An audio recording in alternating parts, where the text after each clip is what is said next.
I am excited to talk to you about today, because this series I've been on about the 15 commitments of conscious leadership is really provocative, and it makes us look at the places where we don't match what we say we are, and we don't match what we want to be in the world. The fun part about it for me is what we just sang about. There's only one of us here. There's only really one truth, one wholeness, one power, one presence, one God. And we have all these different ways of explaining what spirituality is, and all these different practices that come together, and we look at them and go, oh, that's the same thing from the other side. And we can stop looking at other faiths and other practices and other religions and other people as something opposed to us, and really dive into understanding we're all talking about the same thing, all talking about our innate value as human beings and our true identity as spiritual beings, connected to the creator of it all, or the energy of life itself. When you call it Jesus, call it Lord, call it God, call it Buddha. We have songs about that. Whatever we call it, it's all the same thing.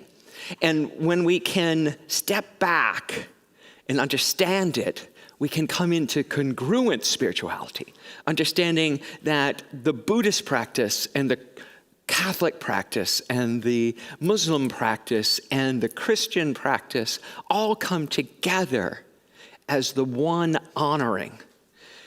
And that is really exciting for me, because when we understand that the idea that something is different or better or worse or not right, that's what we were taught in Catholic school, that we're the one true faith.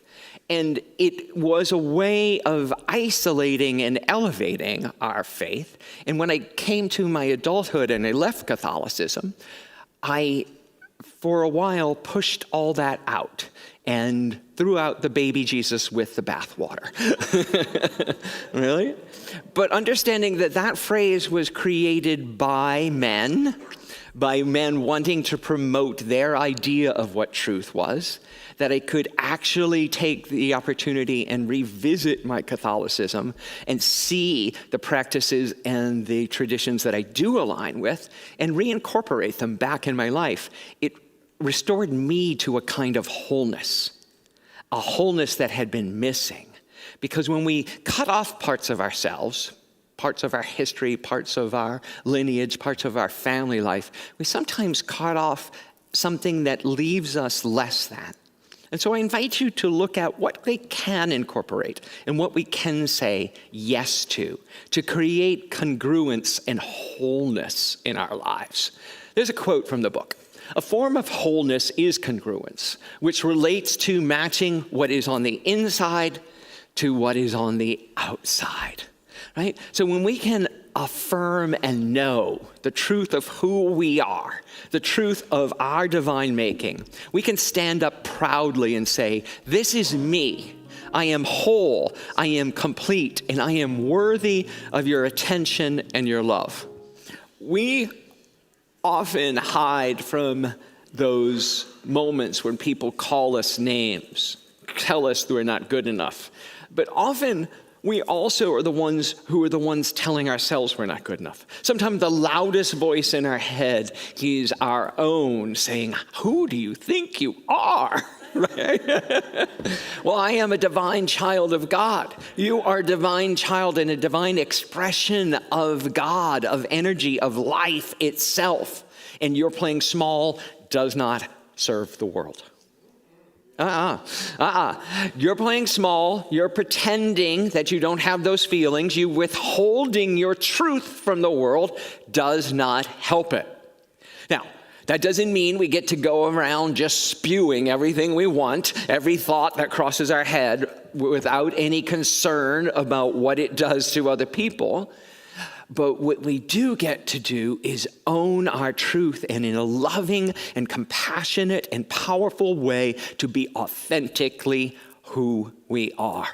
And when we are liberated and authentic, when we stand up and say, this is me, in all my glory, in all of my flaws and all of my bruises, I am here to serve. I am here to serve the greater good. Then people resonate with us, join with us, and they are liberated enough to share their truth. And then together, we create a congruent spiritual experience on the planet. Because withholding our truth is not in alignment with who we really are.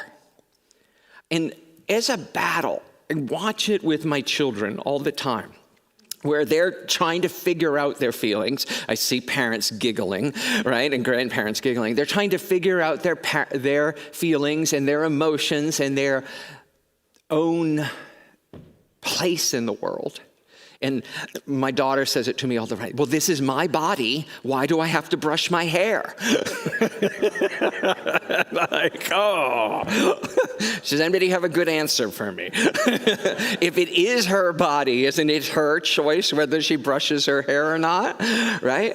And so, no is the parent's answer over here. It's like letting the wisdom of my own child come into bear is a spiritual practice. Letting her and then being there for her when someone makes fun of her for not brushing her hair, right? Being able to be that flexible and say, I don't have to impose my will. I have to learn how to say what my truth is and let other people find their own. Now, I get to do it with a 5-year-old and an 8-year-old and a 24-year-old. Those are my children, and they're my greatest spiritual teachers. But it only is reflective of all of our discussions with everyone we work with, right? Everyone at the office who drives us crazy. Everyone in our family who just make us go ballistic, right? Don't pretend like you don't have them in your family. I know you all do, right? That you avoid the conversations or you avoid telling somebody the truth because you don't want to hurt their feelings or you don't want to start a fight. But what we do when we do make those choices is we withdraw part of us and we put a kink in our energetic hose. We stop the flow of our life's energy so that we don't create a wave on the outside, and we lose a little bit of our integrity. We lose a little bit of our life force, our honest energy. And if you find yourself bored in a situation, it is more likely than not, it's because you're withholding yourself from the situation. You're withholding yourself from the relationship. You're withholding your spiritual truth from open and honest conversation. Now, I get that there are people that it's not safe to do with on this planet. I live in this world, I get that. I'm not telling you to go out and have conversations with everyone. But I'm encouraging you to challenge yourself, to say, where am I withholding my truth in a situation that really could be safe if I bring compassion to it first? What is it, even check in with yourself, that I really feel about this? Because often we just go numb. Okay, I'm not going to deal with this. I'm going to smile and pretend and nod. Right? And then I'm out of here. And those moments, we never get back. Life happens, and we become voyeurs of life passing us by. But if you want an engaged, powerful, committed life filled with excitement and enriching and vibrant relationships, what I call an abundant life, you gotta play in the field of life. You have to have the difficult conversations. You have to appreciate people for who they are and to let them know who you really are. And that leads to a real richness of spirituality. I've been amazed, like I mentioned at the top, about the coherence in this book, The 15 Commitments of Conscious Leadership, and the teachings that I grew up with. In this last 5 weeks that I've been talking about this, we've mentioned Louise Hay, Byron Katie, we've mentioned Paul Hasselbeck and levels of consciousness, Michael Bernard Beckwith and the levels of consciousness. We have mentioned the Fillmores, all these people who have taught me so many things that have lifted my consciousness around spiritual practices are all contained in this secular book, because there's only one truth, one power, one presence. And when we can know that we are just one of the colors in the spectrum, we are one of the colors of the rainbow, bringing in the truth of who we are, then we get to enjoy the rainbow, the mosaic, right? A bunch of broken little pieces that come together to make a beautiful window. If we took these stained glass windows, for those of you online, you can't see them unless our really quick live stream guys can get me a shot of them. When we took these windows out to restore them, they broke them down into hundreds and hundreds of tiny little pieces of glass. I went to the workshop and saw them all laid out. And without the pattern, they had made a pattern of it first. They traced the pattern on paper. Without the pattern, you could have never really put them all back together the same way. But they make a beautiful picture. They make a picture out of the tiny little pieces. And that's what we get to do in our life. We make the masterpiece. We make the art by sharing our part, our perspective, our view into the whole. And there's lots of different ways to do it. In the 15 commitments of conscious leadership, we talk about above the line and below the line commitments. Now, our goal is to be above the line, but the truth is we all live below the line. Above the line is, I commit to the masterful practice of integrity, knowing who I am and sharing it, acknowledging all my authentic feelings, in a compassionate way, I will add. Expressing the unarguable truth, meaning we don't say, this is the way it is. We say, I believe, I have noticed, this is the pattern I respect in life. We use I statements to own truths so they don't make them have to be true for the other person, but that they're true for us. And taking 100% responsibility for everything in our lives. If it's in your life, you own it. Whew. Okay? If it's in your life, you own it. Okay, I can see people running for the door right now. Because emotionally running for the door. They're not literally running for the door. My sound person back there is. Because things happen to us. I'm not saying we don't get diagnoses out of the blue, that people hit us with cars, hit us with this, hit us with that things happen in life. But 100% responsibility is for how we respond and react to it. What we do once something happens is ours, right? That is our point of power, our point of choice, and our point where we get to be above or below the line. Because below the line is I commit, or I go unconscious and live a life in incompletion by withholding my truth, denying my feelings, and not keeping my agreements, not taking 100% responsibility. So in this chapter about integrity in this book, and I call it coherence, and coherent spirituality, meaning that what I believe I am on the inside and what I aspire to matches what I do in the world. What I say I will do, I will do. And there's 4 pillars of that integrity in this book, which I loved. Take 100% responsibility for your life. If you don't like it, clean it up. If you don't like it, change it. But own it. Speak authentically. Speak from the place of you that knows the truth and knows who you are and what you're here to do. In my course, Absolute Abundance, we make everyone figure out their purpose. It's not their mission statement. It's not their job. It's why are you here on the planet? Some of you are saying, oh, I know that. Some of you are going, oh, I don't know. This is an opportunity. Speak authentically from that place of purpose. What are you here to do? I am here to joyfully demonstrate, teach, and inspire truth, wholeness, and abundance. That is my purpose in this life. And I've had, thank you. I will take that applause, yes. Because I have had lots of jobs. I've done everything from being a florist, a waiter, and a Broadway performer, and now a minister. And all of them have been about that job, that true purpose. And I'm here to demonstrate, teach, and inspire truth, wholeness, and abundance. Everything from being a parent to being your minister here today. So you speak from your purpose in life. And feeling our feelings through to completion. Part of integrity is going, oh, that hurts.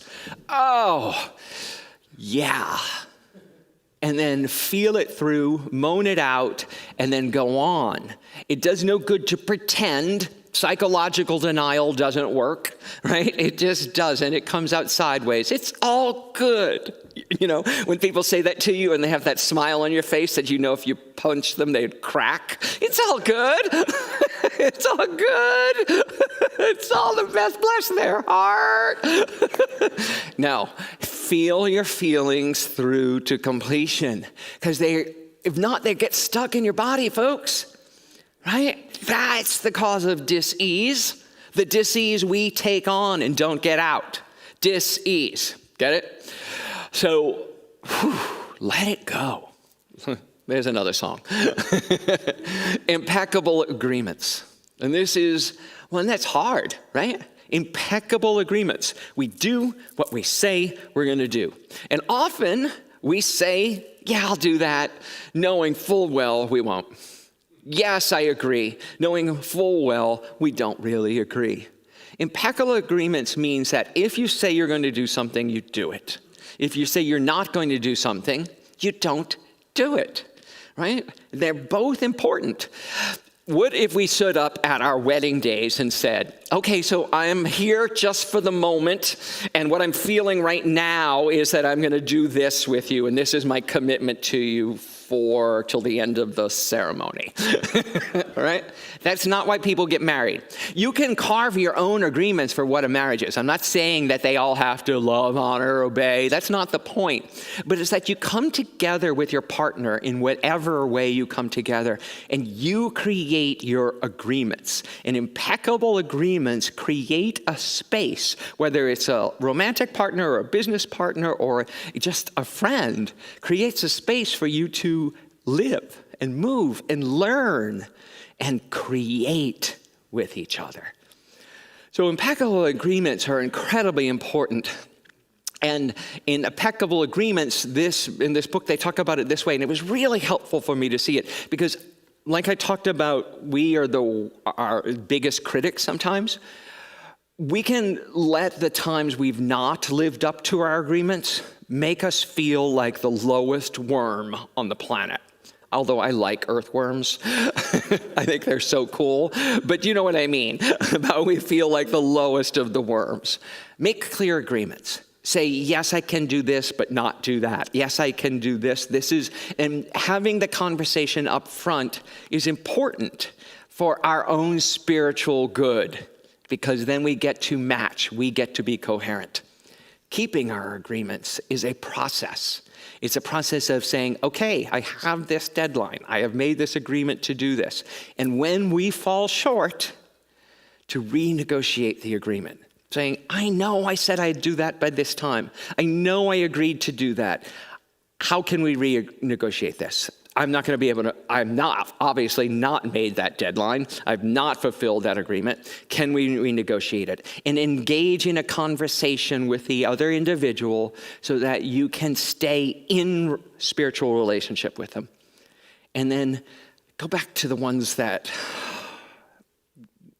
that we can't even look at the person sometimes. Ooh, I'm going to avoid them. I know. I messed that up. People, there's not a single one of us here, if they are, really want to meet you, who've not messed up an agreement, right? So let's get over that. There's not any one of us here who hasn't messed up something they said they were going to do. It's part of being human. But cleaning them up is really vitally important to our success and to our stepping into being the spiritual leaders that we really are. This whole series has been about this. We're coming here to have these spiritual conversations on Sunday about the true identity of our being. And when we can let our light shine, when we can be in coherence and let our truth be known to the world, more and more people are going to follow us. That doesn't mean they're going to come here, but they're going to follow in the footsteps of doing this kind of work, of being a source of light and of kindness and compassion and integrity in the world. Because once we hit the tipping point, the world will fall in line. And when we can clean up the past, we demonstrate our understanding of wholeness, of truth, of love, and integrity to the world. You know, there's, like I said, all the congruence just has been so present to me. This is the 4 agreements from Don Miguel Ruiz, who knows the book, The 4 Agreements, right? And everything I've been sharing with you is about 4 levels of impeccability and how you make agreements. But the 4 agreements from Don Miguel are: be impeccable with your word. Don't take anything personally. It's not about you. The people are doing things. It's not about you. It's about them, right? Don't make assumptions. When we make up why you're doing that, we're usually making it up negative. I don't know anyone who makes it up going, well, they stood me up and, I think it's for their highest and best. They must have gotten something really high. They're going, God. We say to ourselves, I don't matter. They stood me up, or they blew me off, right? So don't make assumptions. Let's not assume why people do things. Let's engage in conversation to find out how we can be in better relationship. And always do your best. I'd like to change that, though, to say, can we assume that everyone's always doing their best? So can we make the assumption that everyone's always doing their best, besides us doing our best? I'd like to make that assumption. So if I could get to Don Miguel Ruiz, I'd like to change that one. And since this is my talk, I will. Let's all assume, that everyone's always doing the best they can. And then we can give ourselves a break and step in to doing the best we can.